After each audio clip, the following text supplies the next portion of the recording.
कौने खियड़िया मिलंग केर गचिया कौने खियड़िया में फूल है कौने खियड़िया ठाड़ भेल रामचंदुल हारही रही बदलत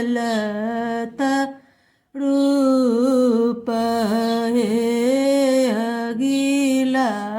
कियड़िया मिलंग केर गचिया पिछला कियड़िया में फूल हे बिचला कियड़िया में ठाड़ भेल रामचंदुल रही रही बदलत रूप केयो तोड़ा आहे बाबू देहिया उड़े हाला केयो तोड़ा दिल अब ताड़ हे केयो तोड़ा आहे बाबू देहिया उड़े हाला केयो तोड़ा दिल अब ताड़ हे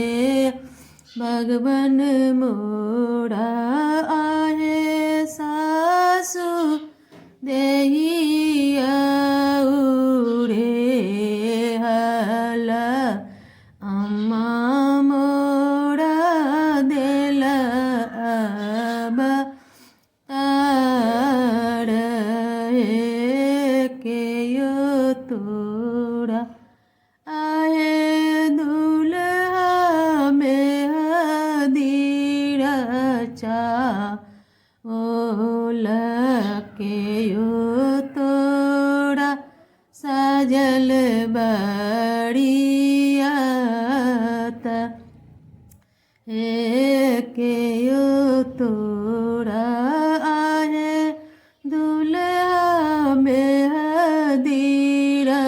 चाओ लकेयो तोड़ा